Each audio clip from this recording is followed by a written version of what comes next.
Hello, everyone. Welcome to Educational Norm. Today we have a special guest from the East Coast. This is Kristine Gibson. Sorry, I almost said it wrong. Kristine is a former classroom teacher, nationally recognized educational consultant with Collins Writing Program. She's a Collins Writing Program expert who loves helping teachers make writing work in the real classroom. She's known for turning big ideas about instruction into practical teacher-friendly strategies you can use right away. With nearly 20 years of experience, she has worked with educators across the country in classrooms, districts, and conferences. Kristine brings a mix of humor, clarity, and real-world perspective to every conversation about teaching and learning. And I have to say, I met you through Cheryl. Years ago, I met Cheryl, and I'm so happy that she introduced us. Welcome to the show. Thank you. Thank you. I'm excited to be here. So tell us the East Coast. Where exactly are you in the East Coast?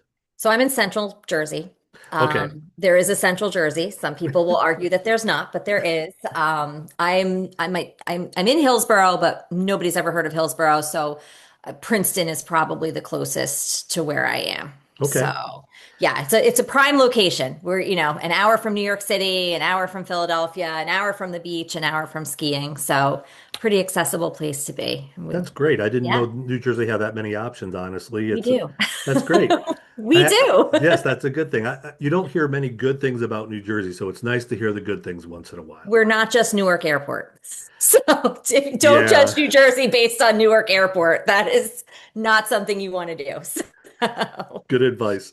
So, yes. to get us off and rolling here today with our show, could you give us a little bit oh my gosh, my tongue has been on break since I started doing this, so I hear you. bear with me until I get it going again. Give us a little bit of background about you and your teaching and how you got into this Collins writing. Um, so if we go way back, I always knew I wanted to be a teacher. That was never really in question. I got my first teaching job, as most do, felt vastly unprepared, even though I was well prepared for, from by my college education, great teacher school, and all of those things. It's still nothing really prepares you for being in the classroom. Um, I was placed in a fourth grade classroom. I actually went in, I got my job because of my math background. I had had a double major in elementary education and math, and they needed someone who would be semi-departmentalized at the fourth grade level teaching math. Um, so that's how I got the job because that was an appeal that I had that certification. But I quickly, as a semi-departmentalized teacher, realized that my strength in math was great, but I was not strong with the literacy end of things. Thankfully, after a couple of years of kind of floundering through, my school district brought in the Collins Writing Program, and it was, I mean, I didn't know it at the time how life-changing it would be, but I sensed right away that this was going to change me as a teacher. It was the most meaningful, impactful professional development that I had ever had. And it really did change who I was as a teacher. I felt that I was using simple, it was like, why didn't I think of this kind of strategies to get my kids thinking, to get my kids writing, to get my kids engaging in the classroom? And at the same time, I felt more in control of the steps that I was taking, but less burdened by workload. So it just really had a huge impact. So I continued using the program, wholeheartedly throughout my career in the classroom. But then I started a family. So I wasn't prepared to be in the classroom full time. I hoped to be in the classroom part time for a few years and then get back in the swing again when my kids were a little older, but there's not a lot of options for part time in education. So I reached out to Dr. John Collins. I had never met him. I had trained with one of his associates, Gary Chadwell. Um, and I said, listen, I love your program. I'd love to work with you and, spread what you're doing and get into some schools. And over the next 5 years, I really built up my own kind of practice with working with teachers. And I've been working with Collins for, like I said, almost 20 years. And then almost 3 years ago, Dr. Collins decided he was ready to step back and kind of he still wants to be out there working with teachers and going into schools, but he was just like, it's time for me to pass the torch. And so I now am the owner of Collins Education Associates. So when I say, I knew it was going to be, I guess, professionally impactful when I first started the program, but I didn't think it was going to go beyond the classroom. It really has changed my whole career path, and I absolutely love working with this program. I love being in classrooms and working with teachers. And I had a 1 day workshop. I think I still have the spiral notebook that I took those notes in. And Wow. it's like, yeah, so yeah, it really did change. It changed everything that I did as a teacher. Well, speaking from experience, I too went through the Collins training with Cheryl. And again, that's how we sort of were introduced. And it was one of those where I fought tooth and nail not to buy into it because I believe that here's one more thing that I'm going to have to try as a teacher. I'm not an English person. How am I going to do this? Um, Cheryl was very persistent and very for those that know Cheryl, she was very Cheryl, I guess is the Yeah. best way to put it. Very persistent, but had the personality to make me buy in and at least give it a shot. And from that point forward, it really is a great way of addressing the needs of kids in a very pragmatic way that is Yeah. still flexible enough to allow students to be themselves. And that's the part that I love. I love the structured, that's actually where my name comes from for my company, structured creativity. I Yeah. love being able to structure something so they can be creative in their thinking and their doing. So Yeah. I do appreciate the fact that you are not an ELA teacher by background. You're more of a math teacher. So as a math teacher going into that training, you had to have been feeling like you were a little overwhelmed, I would think.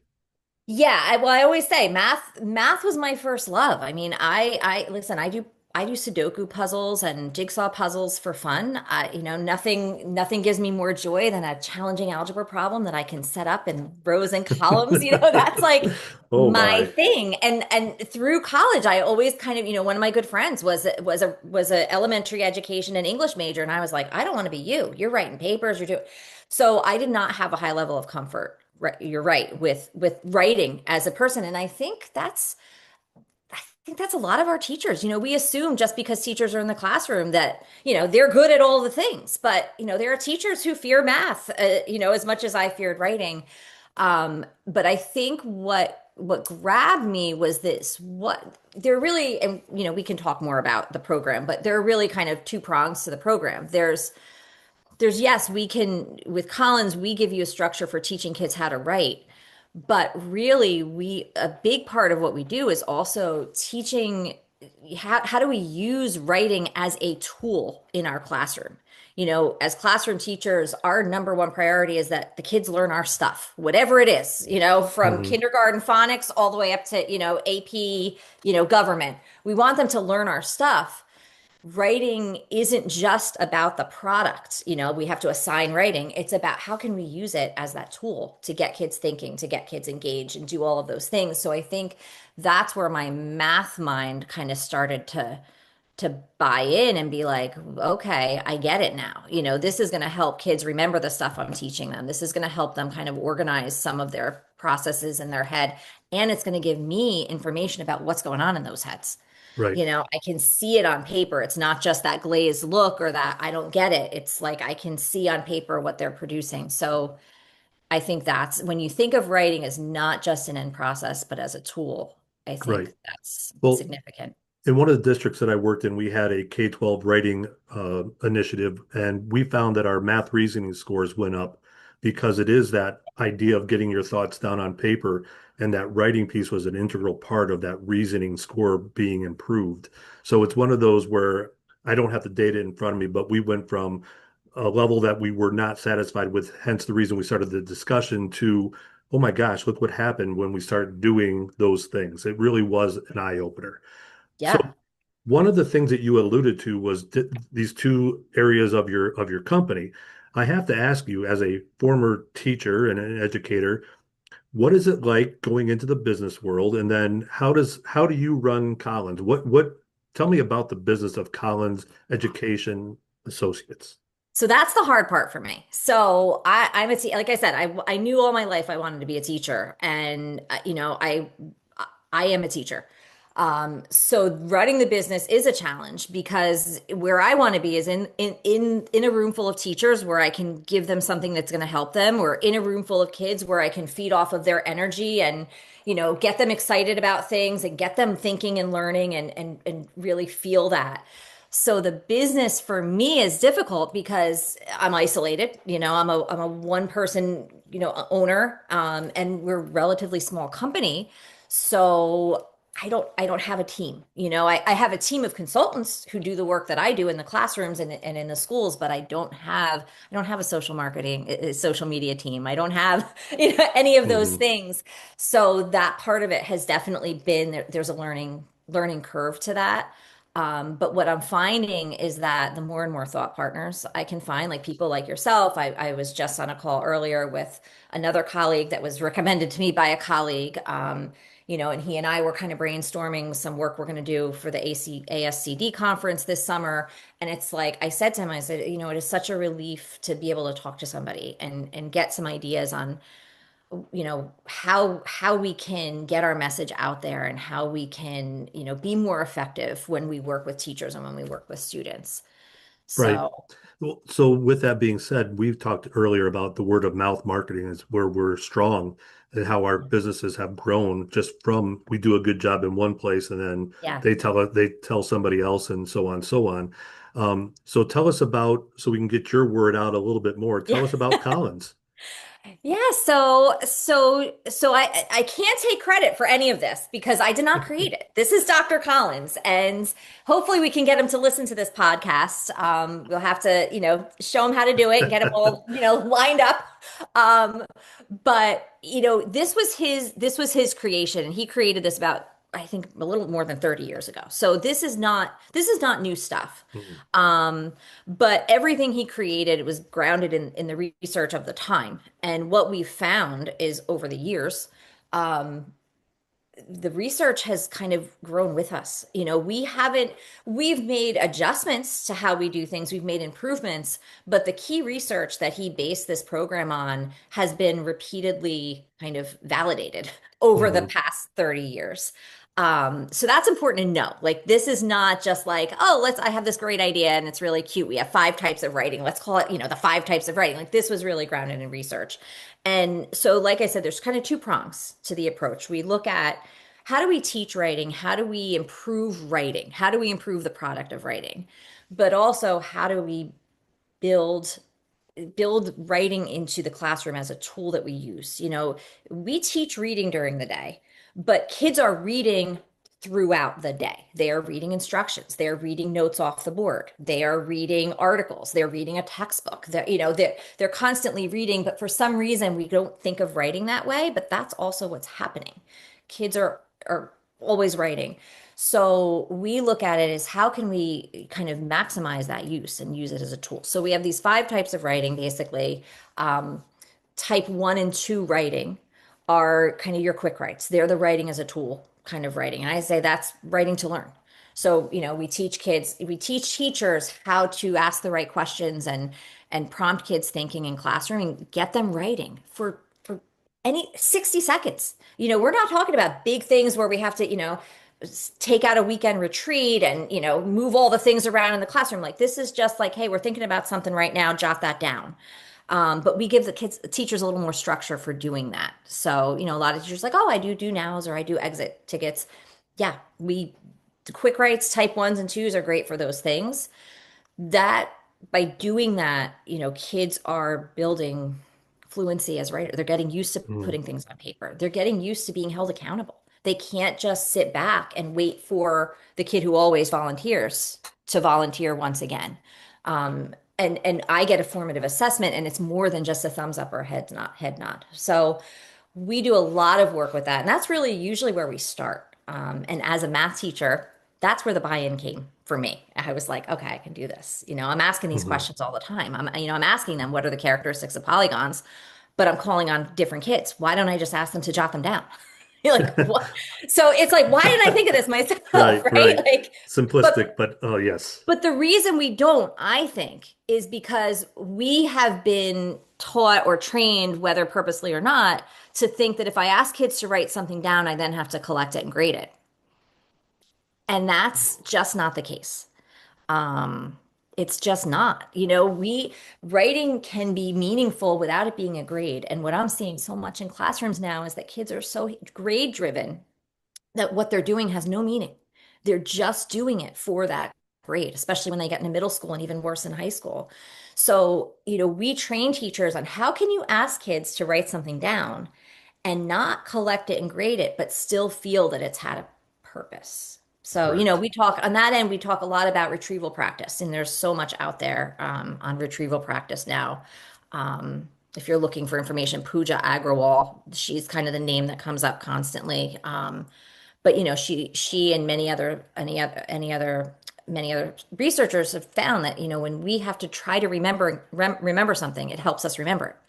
So if we Correct. want kids to remember our stuff, we should be quizzing them on it. We should be asking them to remember it, and not just at the end of the unit or not just for our Friday quizzes.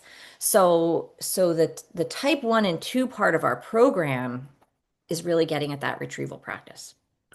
Um, And I'll stop you right there yeah, just for a second because that's where, as a social studies teacher at the time and a science teacher, I was able to incorporate that right away into my bell ringer process that I already had established, and right. where I used to make them do things that were not necessarily always related to what I needed, but it was I need to take attendance and collect things and do those. So, but then it Yeah, became much more purposeful once I learned about the type 1 and type 2 writing.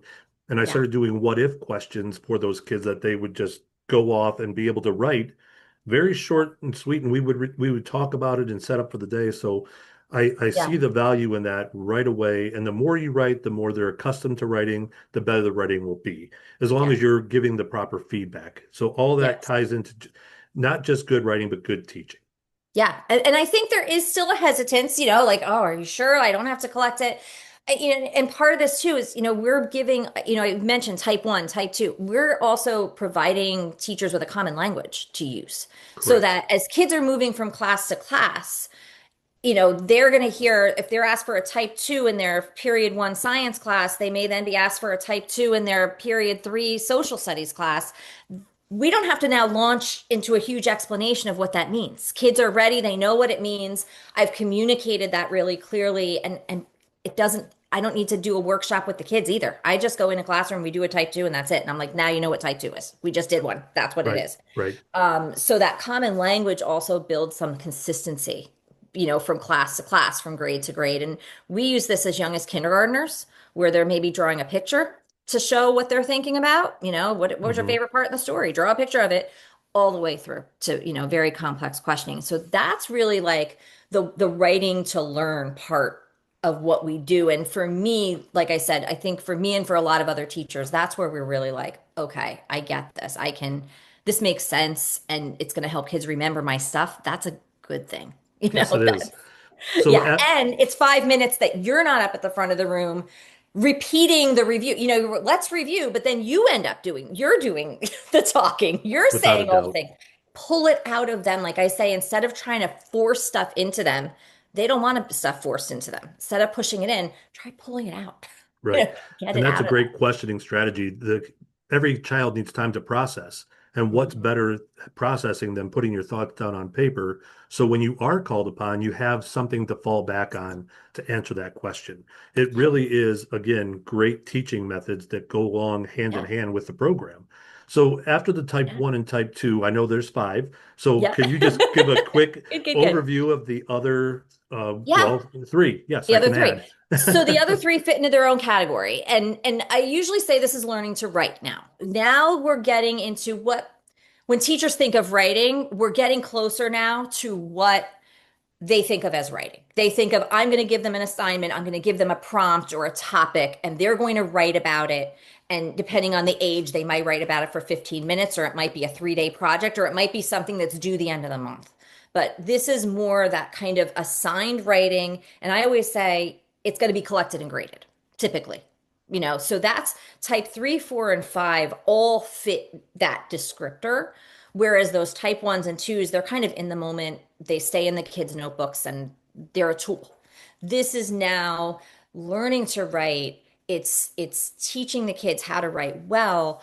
But what we've done is we've said, we've looked at the research and there's numerous studies that show that kids do best when they're given a limited number of clear criteria in order to guide their writing. So what we've done and what Dr. Collins did is he created this idea that he calls FCAs or focus correction areas, right? These are the named criteria that we would give kids. So whenever we assign something that we're going to collect and grade, we are clearly saying up front, here's my assignment, and here are the three things that I'm going to be looking for when I grade this. And those three things really become the glue that holds the rest of the process together because maybe I need to do a mini lesson on some of those three things because I want a clear thesis or a clear claim. I need to show you how to do that first so that you can do it well. So maybe I design a mini lesson for that. I might ask for, two pieces of evidence from the text cited correctly using MLA format. Like I can really be specific with these criteria. And I think teachers are doing that to a point. I think they're either using rubrics or they're kind of giving kids a lengthy checklist of all the things they're looking for. But the difference again is the research says kids do better with a narrower focus. Hmm. We can't ask them to do all of the things all of the time. It's just not reasonable. And if we think of writing in real life, and I know English teachers are probably like, but don't say it, don't say everything's important. But when you think of writing in real life, very rarely do we have to do true multi-draft, editable edited to perfection work. And that's really what type 5 writing is. It's been through multiple drafts, it's been through multiple revisions, and it is nearly, if not perfect. How often in life do we really have to do that? We like to think we do, but we Yes. really don't, No, no. Especially if you're right? not in a professional role. I mean, after school, there's when, ever. Yeah. Right, So, really. So so, that's where we say, back it off. Kids are going to do better. Give them a few things at a time. So that's really what type 3 writing is. We say three is kind of the magic number. Give them three things. These are the three things I'm looking for. If you're working with older students, attach points to those three things. Now you've got your grade, but you've now told them up front, here's what I'm looking for. If needed, you've shown them how to do it. They know up front because we also have them write those things on their own papers so mhm, that the kids track it. It's right, not just up on the right, board as a suggestion, not right, just like right, yelling it into the void. They're going to write it down. They're like, okay, I got to have three cited pieces of evidence. Even our little first graders will write down TS. What does that mean? Topic sentence. Like that's the kind of thing we're talking about. And then there's my feedback. right. So it's the teaching, it's the modeling, it's the focus, it's the feedback, it's all of those things. And that's really type 3 writing is kind of the heart and soul of that lower portion of our 5 types of writing. Hmm. Type 4 writing just adds a peer edit. We start to move Right, them further through the process. With type 3, we show them how to self edit, and we have a process for that. And type 4 adds a peer edit. So it's moving them closer. But I always say, like, we don't have time to do more than one type 5 writing in a year. We really don't. right, It takes too right, long. We're sick of it by the end. We're just kind of like, it's seven kids still haven't handed it in. We look for things that are more manageable that we can right. get really focused on. Well, and because I sat in through some of the trainings, and I may have even said this myself, well, what about all the other things that are going wrong in that paper? Don't they count? Don't they matter? And I know the answer to that. And I know how we work around, and it's not a workaround. It is good teaching. It's being specific in your outcomes, being specific in how you're going to go about your grading process and your feedback cycle, and then assigning that grade or that standard that you have Yeah. completed to that point that's Yes. acceptable. So Yeah. when you But have but that pushback from teachers yes. that say only three, I know there's at least 25. Right, right. Why are we ignoring the other 25? Go ahead and address that, even though I know the answer. Yeah, well, and listen, I always say let it go. Like it's hard to let go of, and a lot of that is just because this is how we were taught. Everything counted. Um, but you really have to, you think, are we doing this so that we get a perfect paper, or are we doing this so that kids learn the strategies of writing? If I wanted these kids to really know how to, apply evidence or write a good closer, to their piece, and they've accomplished that, I think they should be given the credit for doing that. And why do I need to take off 5 points because they misspelled a word? It doesn't make sense. But what I say, a couple things. So one is that in addition to having these FCAs, I part of the editing process is that the kids have to show me that they've done them. So if I ask for a claim, I'm going to ask them before they submit their paper to highlight it or to underline it. If I've asked them to use, key vocabulary from our science, from our chemistry unit, I'm going to ask them to make them a different color or put a circle around them. So I am really emphasizing to kids what the most important things are. As I see other errors, those I make note of. And if there are patterns that I see, like, wow, a lot of these kids are not capitalizing the pronoun I, like drives us all crazy. They're not capitalizing the pronouns I have two choices. One is I hand the paper back and I say to everybody, I'm really disappointed because although I graded you on your FCAs and you did a nice job, it was driving me crazy. There weren't these capital I's capitalized. I want everybody right now, go into your writing right now, and I want you to fix those capital I's. And then I'm going to collect it again, and it's going to be a 3 point quiz grade if you fix them all. Like, because what's happening when we correct or identify those errors is that's where it ends. We're saying -5 or -2, but most kids don't care if they're losing 2 or 3 points for a few of those silly errors. And that's usually the kinds of errors that teachers are talking about when they say, but what about the other mistakes? It's usually those smaller things. Hmm. And then the other thing we can do is we can make that a future FCA. If I'm working with high school kids, I'm going to deal with it in the moment. Be like, come on, enough is enough. You gotta fix this, and then you're going to get points for fixing it. But you're not. If you don't make all the fixes, you're getting zero. It's 0 or 3. You either fix them all or you don't fix them. With younger kids, I would probably reteach that and then make it an FCA next time. So one of their FCAs would be capitalize the pronoun I. Like that's teaching. Grading and taking off points isn't really, unfortunately, isn't going to have any effect on the future. They're probably going to make those same mistakes again. So we Well, use the FCAs as the tool to try to fix it. if you're using FCAs or if you're using a rubric, a writing rubric that's been established, and you are narrowed in your focus, the feedback is going to be far more valuable than the points. So that's where you have to spend your time, is to make sure that the feedback you're given is timely. And that's why I love the strategy of highlighting what the FCA focus is, so I Yeah. can find it easily and I can then give you that timely Yeah. feedback, which I use in all subjects, in all things that I do, because it does make my life easier, especially if I have a 20-page paper and I want them to show me their evidence and claim based on this one piece. And Mhm. then, with that being said, if the kids are familiar with the rubric or the FCA expectations, they can move into that self-assessment area that is so hard for kids to be able to do, and you have that all laid out for them. Right. And then, another piece that I feel like is often missing is, we kind of grade things and, we're sick of it. The kids are sick of it. Half the time, by the time I finish grading that stack of papers, some of the kids have forgotten they did the thing. It's like, Hmm. and then you've got the one or two that are nagging you every day. When are we going to get those back? But most of the kids, they just care about the grade. So they get this thing back, they got a 77, and they're like, a lot of kids are like, yeah, I passed, good Yeah. enough. They're not poor, you're making the fixes for them, or you're taking off those 23 points, but they're not really poring over it and saying, hey, next time I'm going to make sure I don't split my infinitives. Like they're just not doing Yes. that. Like we have to be realistic. Like these are kids.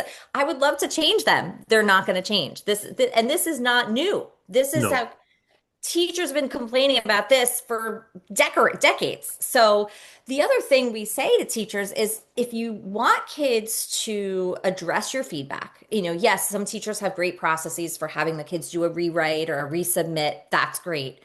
Another option that's really, I think, accessible and doesn't make more paperwork for you, the teacher, is to just say to them, listen, I just graded your papers. I'm going to hand them back or open it up in your Google Drive, look at my feedback, and now let's do here's a type one writing, type one writing. What are two things you did really well in this paper? And what's one thing you need to work on next time? Right. Or you got, write type one writing. What was your grade? And give me three reasons why you think you got the grade you got. Hmm. You know, Right. I mean that because if we don't give the kids the time and the kind of prompting to think about the feedback you've given them, I unfortunately I don't think they're processing the feedback. No. So again, just 5 minutes to get them to look at your feedback and reflect on it. And I love keeping that like in a log or something so that they can then go back to it before they do their next paper. And last time I lost points for such and such. Maybe I should work on that this time, Right. Right. Well, we've said it many different times. We're talking about good writing practice, and we're also talking about good teaching. So I'm assuming most of this is based just on best practices and a lot of research. So who are Yeah. some of the people that you fall back on when it comes to developing this program, or who were used in the research to develop the program? Because it's been around for a long time, and you said it's morphed. So I know that you have you already mentioned one with Pooja Pooja. Agarwal. Yeah. Yep. So who else is influencing this process? A lot with Steve Graham. And a lot have heard of him, but he's done a lot of studies, meta-analyses of, how students learn to write. So we have a lot from him. I don't know if you know Timothy Shanahan. He also does a lot on literacy. So we've kind of worked, looked at a lot of his work, and he too has multiple publications out that kind of explain the what the findings are and how kids learn how to write. So in terms of the kind of type three, four, and five part, that's a big part of what we have. And like on our website, we have, a couple different papers that if teachers really want to get into the weeds on this, they could look at and see some of the specifics on those. But those are kind of two of the big ones that I feel like those names are always coming back. And I know that Dr. Collins tied a lot of what he does to the two of them. I personally am constantly seeing, like I've seen like Kelly Gallagher does a lot of work with writing, and I've taken from him, the work with modeling and how to get kids to engage with the writing and how to help them choose topics and things like that. Jen Gonzalez does Cult of Pedagogy. I Right. follow, I'm like a total fan of hers, and she's done a lot of work, and it's like, oh my gosh, she has another article on retrieval practice. She talked Right. to another expert on retrieval Right. practice. Like, we've got a tool for that. Right. So those are the kinds of things that are ongoing too. We're Right. constantly like seeing new things that are kind of reinforcing the stuff that we've been following all through this time. Without a doubt. One Yeah. of the questions that come up is how can I see this in action? Because I know that you can't do the whole Collins training in the time that we have. And Yeah. I'm based here in Ohio. So what schools in Ohio are currently finding success that you're working with in the Collins method?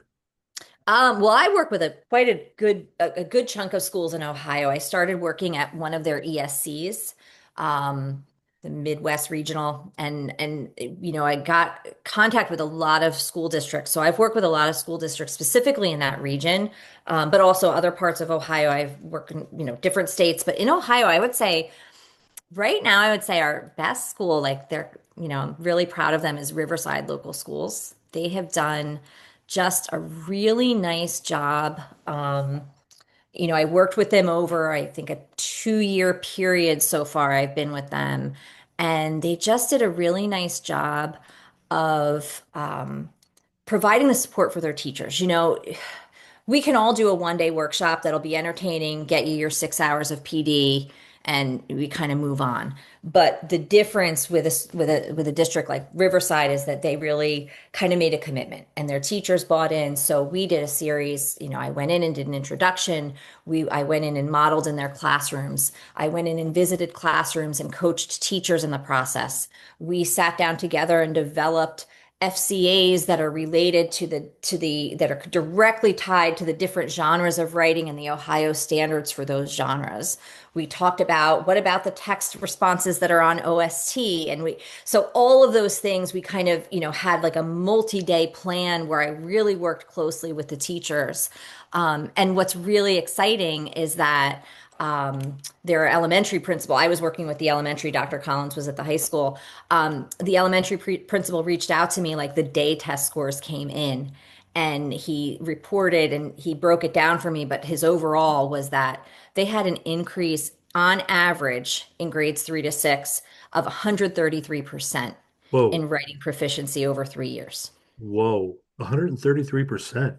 That was the average increase in writing proficiency. So they had more students moving into the proficient level, fewer students that were below proficient, and that was at all those grade levels.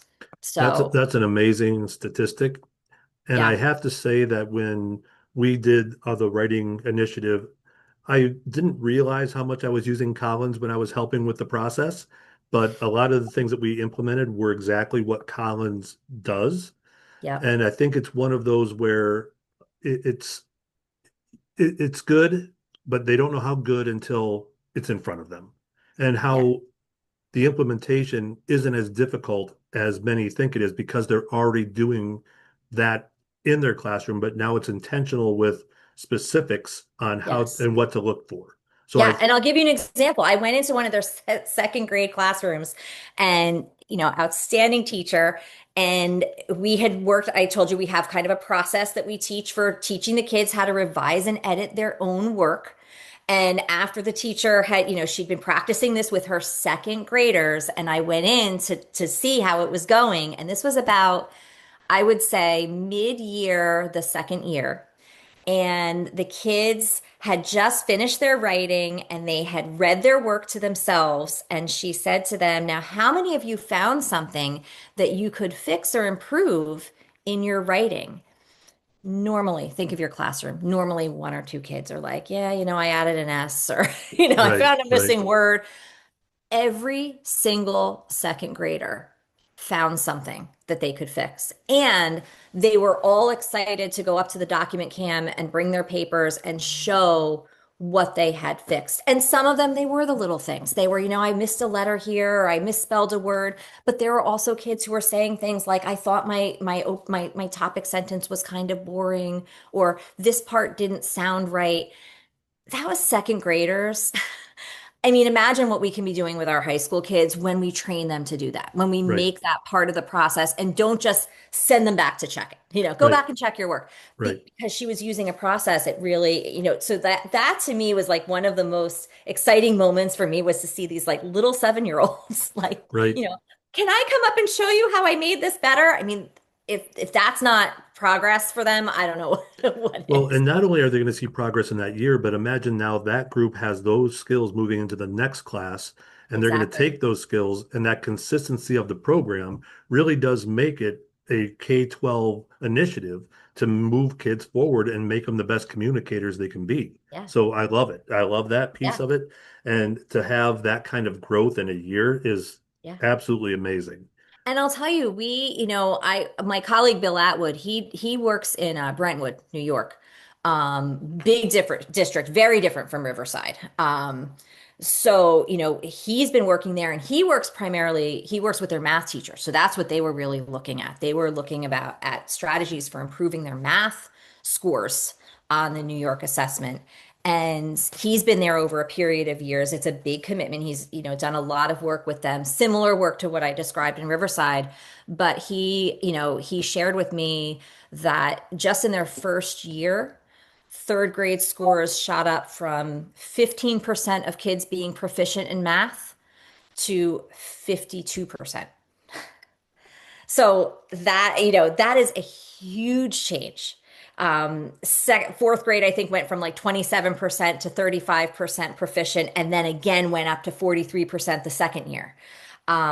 So they're seeing it's not just about the writing scores. It's not just about, like I said, the product of writing, but that their math scores are going up because these kids are developing through writing the thinking that they need to think through math problems and retain the content that they're learning in their math classes. So that's just really exciting. It's very exciting.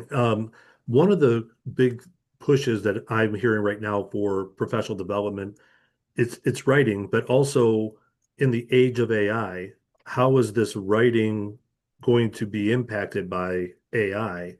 Um, I mean, I get calls, I would say at least twice a week asking that question. And this program, I think, lends itself to that. So how do you see AI impacting what you are offering and what the kids are doing in the classrooms? And this is going to be an ongoing conversation, obviously, as AI continues to improve. I mean, what we've seen it, the improvement we've seen just in the past year in what AI can do. AI is going to be able to write your type 5 paper. Hmm. If you plug in some rudimentary information, AI is going to be able to write the paper for you Hmm. and make it perfect. I mean, that's we can agree with that. We can be upset about it. We can get heart palpitations about it, but that's the reality of probably where things are going. So that's where we really want to think now about the thinking part of writing, because we need to be able to know what needs to be placed in that paper. We need to be able to produce the content that's needed. And that's a piece of it is I think that, kids need to be good thinkers in order to use AI well. And it can be an amazing tool, but we need to know how to prompt it, what to tell it, what to ask it. Make sure you include this, make sure you include that. In a sense, we're giving the AI FCAs. We're telling them, here are the Right. things that I want you to include in this, whatever it is. The other piece I think that AI will not be able to do for us is remember information for us. So if Right. we, think about those type 2 retrieval kind of questions, we still need people who are informed in the world.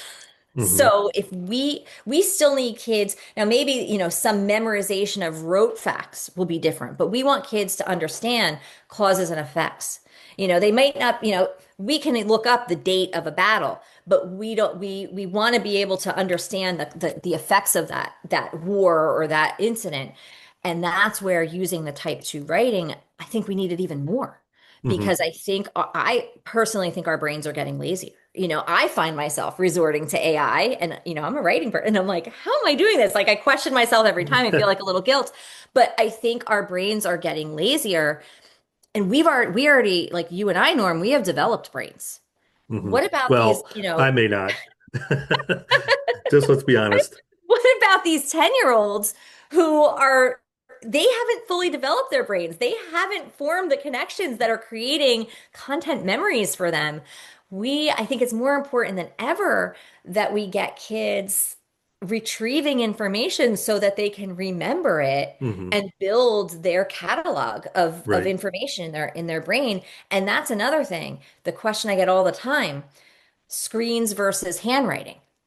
That's a big one. Right. And again, like, we've had Chromebooks and iPads and all kinds of devices kind of thrust upon us, whether we like it or not. I think a lot of us, I hate to mention COVID, but during the COVID years, kind of they went to peak use because we had no other choice. But what we're seeing more and more is the detrimental effects of these Hmm. kids sitting behind a screen all day long. Right. Without a doubt. And they're doing it enough on their own with their phones. Right. And now they're coming into school, and for 4 of the 6 hours that they're in school, they're also behind screens. So, there is a lot to be said just thinking of it like ethically, like Hmm. maybe we need to get kids off screens and get them writing. But also, there is, again, research on the impact that handwriting has on memory Without a doubt. that when we Yes. and there's a study and I'm not good at citing names, but there was a study that was done and they were looking at college students who, had different ways of, they took notes, some typed their notes on a computer, some hand wrote the notes, some didn't do anything, and the kids who had handwritten notes were the ones who performed best on the assessment. Hmm. So while I think we can do all of our types of writing using a Chromebook, and I'm not against that at all, I also think that for teachers who are looking to get kids off the screens, Hmm. type 1, 2, 3, right, like these are really good ways to do it and Well, kind of get them back to some of that handwriting and producing information. you were talking about all these trends going on in school, and a lot of the things that you talked about as being detrimental are also causing the engagement levels of our kids within the classroom to really take a negative plunge. So, what have you seen in the classrooms as far as engagement and how this could assist in the engagement of kids? The engagement is tough. And like I said, I'm still going into classrooms frequently, and I'm seeing, especially at the middle and high school level, a lot of some disengagement and some just kind of general passiveness where they're Hmm. kind of like, I'm gonna wait it out till someone else. So I mean, I have tried even like go-to strategies like turn and talk. I found kids are failing. I'm like, I say to them, turn and talk, and they just kind of like stare at each other. Or they don't, they're sitting 3 feet apart and they just kind of like barely move to, so the, we what I found, and again, I've been doing this for years, asking kids to do a type one, but I'll go into a classroom like I went into a middle school social studies class and we were talking about, gosh, what were we talking? Something about American Revolution. What were some things, oh, they had watched a video. So what are some things in the video that identified some of the causes of tension between the colonists and Britain?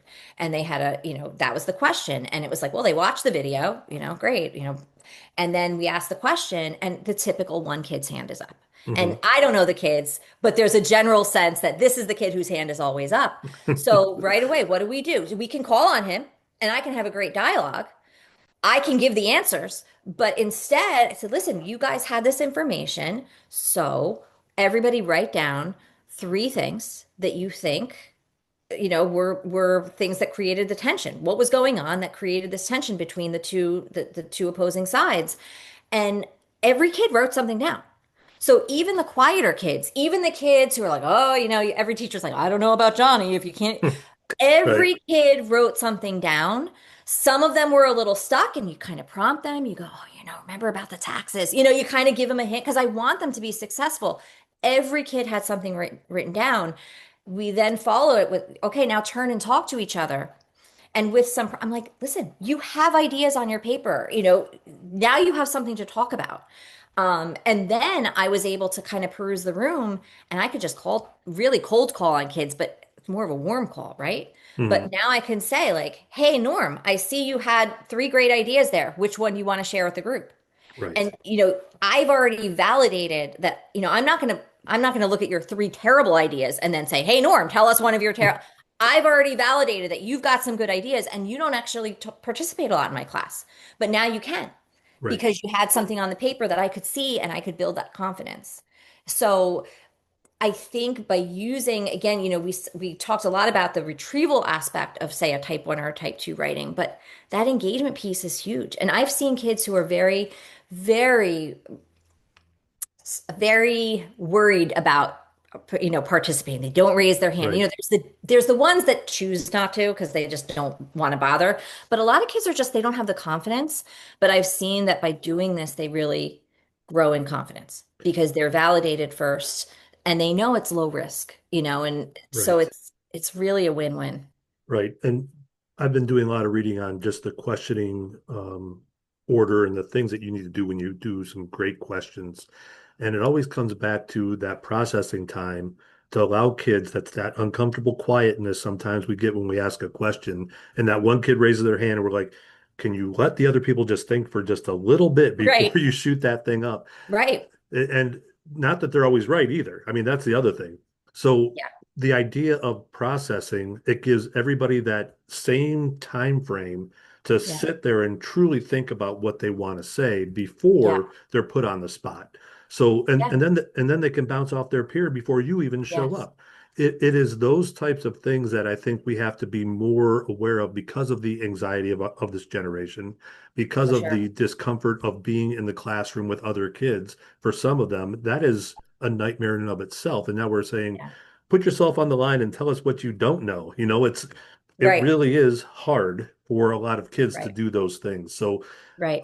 the engagement piece, I'm glad you brought that up and it's something you wanted to talk about because it is something that every teacher that I work with, how do you get this kid to do X, Y, and Z? Yeah, They're running out of ideas.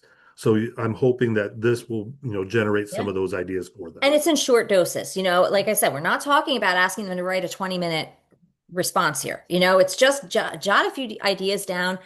do your best with spelling. I know you don't know how to spell revolution. Just do the best. It doesn't matter. I just want to get some thinking and give you a chance to think. And if it's a retrieval question, even better. Now we're getting the power of retention from that Exactly, as exactly. well. Yeah.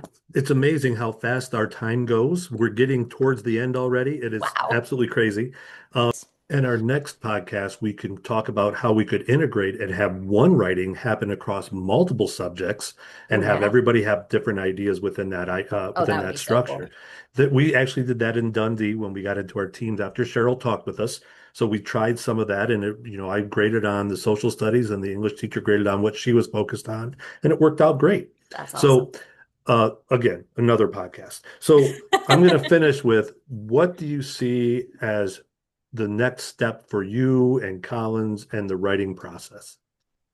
So I'm always kind of looking at, what's new, what research, what can we build in that kind of takes us beyond what we're already doing. And I think the heart and soul of the program is not going to change. We're going to have five types of writing. We're going to, you know, um, stick to that. But I'm always looking for specific things that we can build. So, science of reading, huge push right now. Hmm. How can we kind of work hand in hand with the science of reading and the work that we do with writing? A lot of schools, I know Ohio specifically, they're adopting new reading programs over the last, I think they were mandated, right, to Hmm. adopt a program, an approved program, but they're finding now, yeah, we have these reading programs that embrace the science of reading, but the writing component is weak. So constantly kind of looking for how we can complement that new science of reading kind of push with our materials. Um, we're also, not surprisingly, but surprisingly for many, not for me, getting a lot of enthusiasm from our like career and tech teachers. Like, and that's where, you mentioned Cheryl before. She's been doing a lot of work in like wood shops and mechanics classrooms, and teachers are loving this framework and being able to use writing. And again, these are really hands-on kinds of classrooms where writing, you might not think kids are even bringing a pencil, but they're finding that they can use a lot of these tools, and they love tools, use these tools with their students as well to get them proficient with the content. I mean, we want kids to Hmm. be, if they're going to be in a mechanic shop, they need to be safe. They need to know the protocols.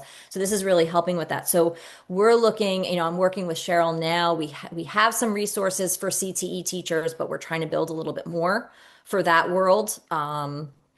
We're looking at expanding kind of we already offer kind of graduate courses on occasion, but looking at some kind of, how can we get, so much of the work I do is going into a whole school or a whole Hmm. building and working with teachers. And that decision making is beyond the realm of the classroom teacher. That's Right. coming from someone up above.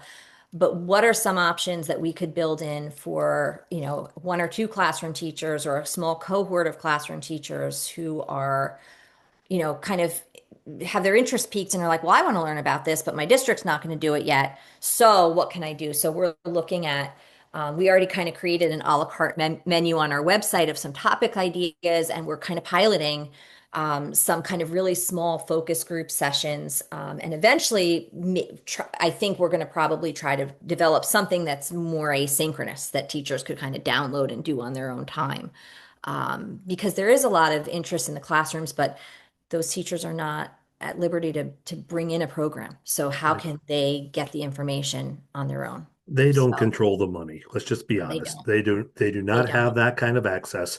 Well, I think that you're moving in the right direction, especially with the science of reading piece. It is something that's really big in Ohio, and I know it's gaining traction around the country. Yeah. Um, they even passed a bill recently in Ohio where colleges have to prepare people with the science of reading. So it's going to be an ongoing process here in Ohio to make sure that that is being taught well and it is supported by the other pieces that go along with reading and basically making you a better communicator. So I think your potential companionship with that is tremendous. So We're out of time. It's amazing how Went so quick. fast. I know it goes so fast. I thank you for joining us. I really appreciate the overview of Collins, and I have put on the screen your website and also Awesome. your email. So if people Okay. want to reach out, they can. And I just, again, wish you the best, and I'm sure we'll be in Awesome. touch. And I'm looking forward to working on a few things with you. And as always, Thank for those you. that are watching, be kind, be professional, and find solutions. Thank you very much. Thank you, Norm. Thanks, everybody. All right, bye.